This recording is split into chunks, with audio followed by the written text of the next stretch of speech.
जय महाकाल भावांनो तुमचा भाऊ फायनली सकाळी सकाळी मस्त निघालेला आहे आज सातपूर आणि अंबडला जाण्यासाठी. बट आज आपण सगळ्यात पहिले जाणार आहे अंबडला. पण अंबडला जायच्या अगोदर भावांनो मर्सडीज आणि मारुती सुझुकीचं जे शोरूम आहे गरवारे पॉईंटला, एवढे खड्डे झालेले आहे. पण ते मारुतीवाले आणि मर्सडीजवाले अजून पण सरकारची वाट बघते का हे खड्डे सरकारच भरेल नाही का. म्हणजे किती बिनलाजे म्हणावं प्रमाणाच्या बाहेर. म्हटलं जाऊ द्या सोडून, ट्रॅफिक तर अशी पण जामच असते रोज, त्याच्यामुळं आपण पण काय एवढं मनावं घ्यायची गरज नाही.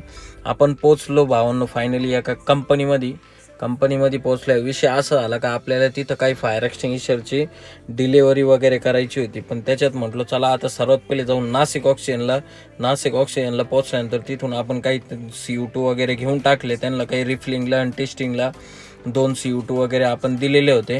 ते CO2 वगैरे घेतले त्यांच्याकडून. 2 ते 3 कंपन्यांमध्ये आपल्याला फायर एक्सटिंग्विशरची डिलिव्हरी करायची होती.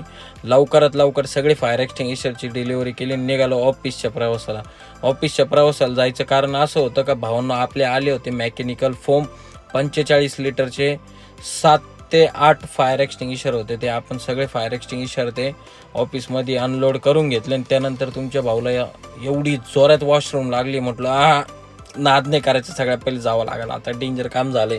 वॉशरूमला वगैरे गेलो भावांनो मस्त. म्हटलं आता जाऊ, म्हटलं दोन्ही बसंतीमध्ये आपल्या पेट्रोल वगैरे नाही, 15 दिवस झाले. तर फायनली आपण पेट्रोल वगैरे घेतलं आणि त्यानंतर गेलो मस्त ऑफिसला. कारण नितीन भाऊच्या कॅरम बोर्डचा जो टेबल होता तो टेबल राहिला होता अर्धवट आपला, तर तो आपल्याला काम करावं लागेल आज म्हटलं. कारण ते काम करून दिल्याशिवाय नितीन भाऊ पण काही शांत बसणार नाही. तर लवकरात लवकर आपल्याला ते काम करून द्यावं लागणार नितीन भाऊला.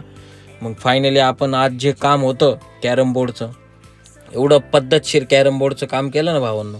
म्हणजे जो टेबल होता एवढा भारी बनवला, नाद दणका, डायरेक्ट दणका. तुमचा भाऊ स्वतः वेल्डिंग करत होता.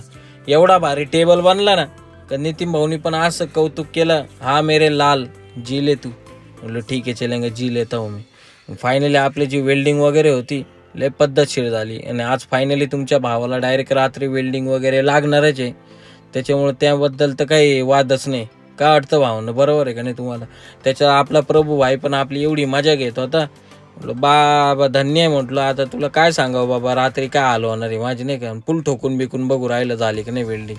म्हटलं बाबा आता तुझं काम वगैरे झालंय म्हटलं. नितीन भाऊचं पण चाललंय. मी चाललो आता जे हरीन जातो माझ्या घरी.